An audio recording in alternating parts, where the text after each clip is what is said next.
Pain ಕೂಡ ಅಂದ್ರೆ ಈ ಆತಂಕ ಆತರ ಇದ್ರೆ ಒಬ್ಬ ಮನುಷ್ಯನಿಗೆ ಬ್ಯಾಕ್ ಪೇನ್ ಬರೋ ಚಾನ್ಸಸ್ ಇರುತ್ತಾ? ಬ್ಯಾಕ್ ಪೇನ್ ಅಥವಾ ಏನೋ ಜಾಯಿಂಟ್ಸ್ ಪೇನ್ ಅಥವಾ ಮಂಡಿ ನೋವು? ಇದು ಡಿಪ್ರೆಷನ್ ಅಂತ ಹೇಳಿನಲ್ಲ, ಖಿನ್ನತೆಯಿಂದಾಗಿ ಏನಾಗುತ್ತೆ, ಬಾಡಿಯಲ್ಲಿ ಪೇನ್ ಸೆನ್ಸೇಷನ್ ಕಡಿಮೆ ಆಗ್ತದೆ. ಪೇನ್ ಥ್ರೆಶೋಲ್ಡ್ ಅಂತೀವಿ. ಅಂದ್ರೆ ಈಗ ಒಬ್ಬ ವ್ಯಕ್ತಿ ಖಿನ್ನತೆಯಲ್ಲಿ ಇದ್ರೆ ಅವನಿಗೆ ಈ ಸಣ್ಣ ನೋವು ಕೂಡ ದೊಡ್ಡ ನೋವು ತರ ಕಾಣಿಸ್ತದೆ. ಈಗ ನಾನು ಜಸ್ಟ್ ಈಗ ಪಿಂಚ್ ಮಾಡಿದ್ರೆ ನಮ್ಗೆಲ್ಲ ಇದು ಸಣ್ಣ ನೋವು.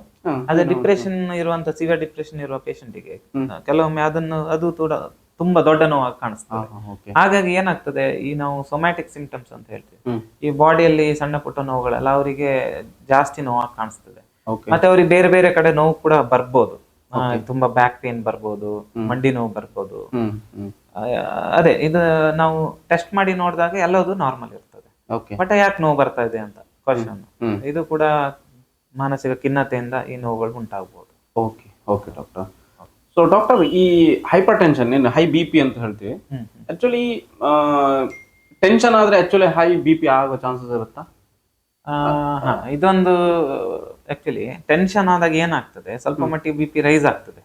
ಮನುಷ್ಯನಿಗೆ ತುಂಬಾ ಟೆನ್ಷನ್, ಒತ್ತಡ, ಸ್ಟ್ರೆಸ್ ಆದಾಗ ಬಾಡಿಯಲ್ಲಿ ಕೆಲವೊಂದು ನಾವು ಹಾರ್ಮೋನ್ಸ್ ಅಂತ ಹೇಳ್ತೀವಿ, ಕಾರ್ಟಿಸಾಲ್ ಅಂತ ಹೇಳ್ತೀವಿ, ಆ ಹಾರ್ಮೋನ್ ರಿಲೀಸ್ ಆದಾಗ ಸ್ವಲ್ಪ ಬಿ ಪಿ ಜಾಸ್ತಿ ಆಗ್ತದೆ. ಸೊ ಈ ಬಿ ಪಿ ಜಾಸ್ತಿ ಆಗೋದ್ರಿಂದ ಏನಾಗ್ತದೆ, ಅವರಿಗೆ ಕೆಲವೊಮ್ಮೆ ಅವರಲ್ಲಿ ಉದ್ವೇಗ ಉಂಟಾಗ್ಬೋದು, ಆತಂಕ ಉಂಟಾಗ್ಬೋದು, ಈ ತರ ಸಿಂಪ್ಟಮ್ಸ್ ಗಳು ಬರ್ತದೆ.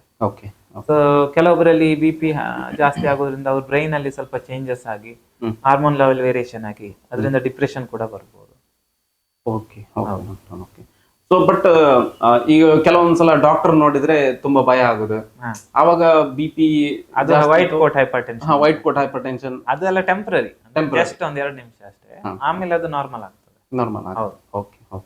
ಬಟ್ ಈ ಏನಾಗುತ್ತೆ, ಈಗ ತುಂಬಾ ದಿನ ಹೈಪರ್ ಟೆನ್ಷನ್ ಇರ್ತದೆ, ಅವರು ಟ್ಯಾಬ್ಲೆಟ್ ತಗೊಳ್ತಾ ಇರ್ತಾರೆ, ಅವರಲ್ಲಿ ಸರಿಯಾಗಿ ಟ್ಯಾಬ್ಲೆಟ್ ತಗೊಳ್ದೆ ಬಿ ಪಿ ಅನ್ಕಂಟ್ರೋಲ್ ಆಗಿದ್ದಾರೆ, ಅದರಿಂದಾಗಿ ಬ್ರೈನ್ ಅಲ್ಲಿ ಸ್ವಲ್ಪ ಚೇಂಜಸ್ ಆಗಿ ಅದರಿಂದ ಕೂಡ ಡಿಪ್ರೆಷನ್ ಬರ್ಬೋದು.